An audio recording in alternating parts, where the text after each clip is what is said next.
Hello बच्चों, कैसे हैं आप लोग। उम्मीद करता हूँ आप लोग अच्छे होंगे। Admission of a new partner के पिछले वीडियो में हमने न्यू रेशो से संबंधित 4 समस्याएं समझने का प्रयास किया था। आज हम आगे की 2 समस्याओं को समझने का प्रयास करेंगे। आइए शुरू करते हैं।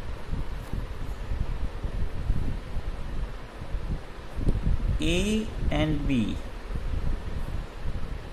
are partners in 3-2.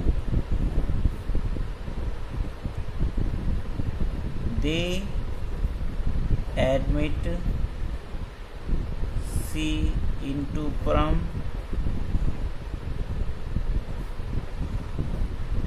for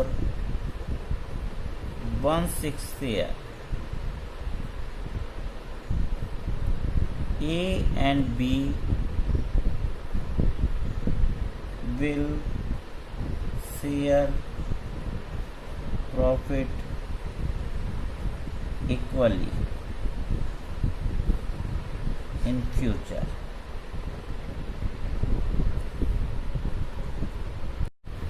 इस प्रॉब्लम में पुराने पार्टनर A और B के फ्यूचर के हिस्से दिए गए हैं, जो कि यहाँ बराबर है और कुछ भी हो सकता है। सी जो कि नया पार्टनर है, उसके बारे में कुछ नहीं कहा गया कि वो ए और बी से किस रेशो में अपना हिस्सा लेगा। पहली की प्रॉब्लम जैसा है, लेकिन पहली प्रॉब्लम में क्वेश्चन हमारा यहीं खत्म हो जाता था। यहाँ पर एक लाइन और दे दी गई है कि पुराने पार्टनर यानी ए और बी भविष्य के लाभों को बराबर बांटेंगे। तो इस प्रॉब्लम को आइए समझने का प्रयास करते हैं।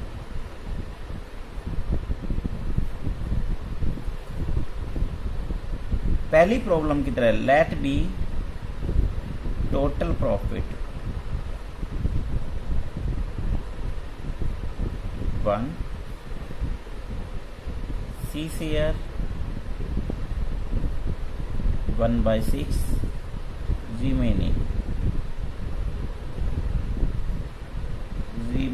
share 1 minus 1/6 is equal to 5/6।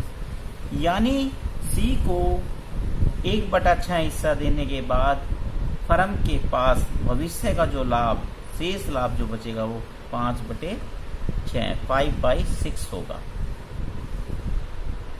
इस फ्यूचर प्रॉफिट को, ये फ्यूचर प्रॉफिट है,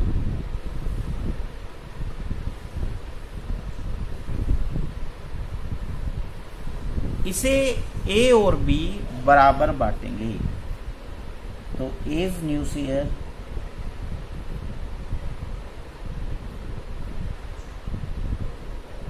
फाइव बाई सिक्स का आधा यानी 1/2 5/12। इसी प्रकार बी का new share 5/6 into 1/2 is equal to 5/12। It means new ratios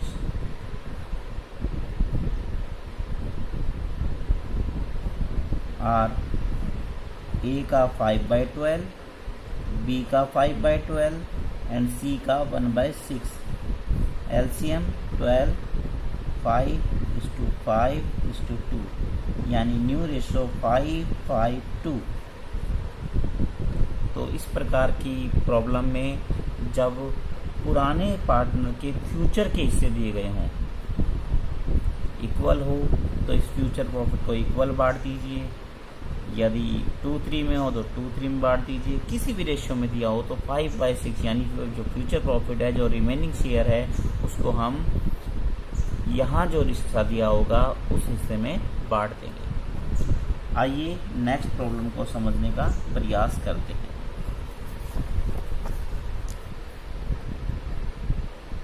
A, B and C are partners in 3, 2, 1. They admit D into firm for 1/6 share. A does not want to change in his share. Calculate new ratios.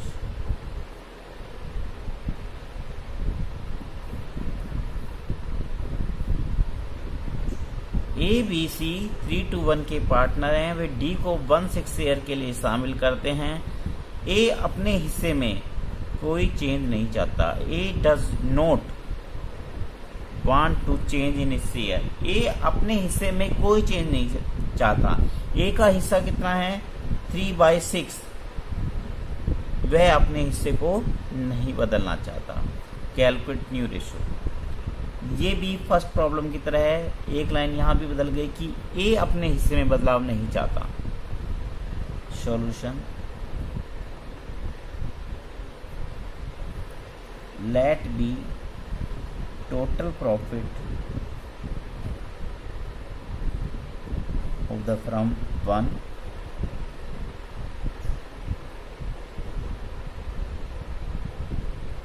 D share 1/6। D का हिस्सा 1/6 रहेगा, ठीक है। यहां पर यह भी कहा गया कि ए अपने हिस्से को चेंज नहीं करना चाहता, यानी ए का हिस्सा भी कितना रहेगा? 3/6। यहां पर हमें ध्यान देना है कि ए अपने हिस्से में बदलाव नहीं चाहता, तो ए का हिस्सा जो है पहले जितना ही रहेगा 3/6। इसका भी 3/6 हमने अलग कर दिया, डी का भी 1/6 अलग कर दिया। तो आइए रिमेनिंग शेयर कैलकुलेट करते हैं। 1 - 1/6 - 3/6 यानी 2/6।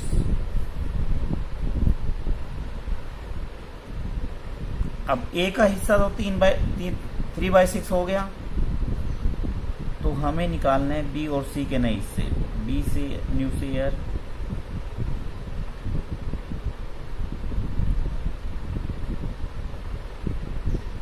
2/6, ये रिमेनिंग शेयर इनटू। अब बी के हिस्से के बारे में कुछ नहीं कहा गया, इसका मतलब बी जो अपना हिस्सा लेगा वो पुराने रेशियो में लेगा। देखिए अंतर है, ए अपने हिस्से को बदलना नहीं चाहता 3/6। बी का हिस्सा तो चेंज होगा लेकिन वो पुराने अनुपात में ही उसे मिलेगा। भाई इसका उसे 2/3 मिलेगा, 4/18। भाई बी अपने हिस्से को 2/3 में ले रहा है, इसका मतलब ये नहीं है बी का हिस्सा चेंज नहीं हुआ। बी पहले पूरी फर्म के हिस्से में 2/6 लेता था, अब वो 2/6 के में 2/3 लेगा। 2/3 इसलिए किया क्योंकि ए का हिस्सा तो हट ही गया, क्योंकि अब बच गए पार्टनर केवल बी और सी, क्योंकि डी का हिस्सा अलग हो गया, ए का हिस्सा अलग हो गया। ये दो पार्टनर के लिए हैं, बी और सी के लिए। इसी प्रकार सी का नया हिस्सा निकालिए, 2/6 गुना 1/3, 2/18। अब चारों का हम देखते हैं न्यू रेशियोज क्या निकलता है। न्यू रेशियोज ए का 3/6, बी का 4/18, सी का 2/18 और डी का 1/6। LCM is 18।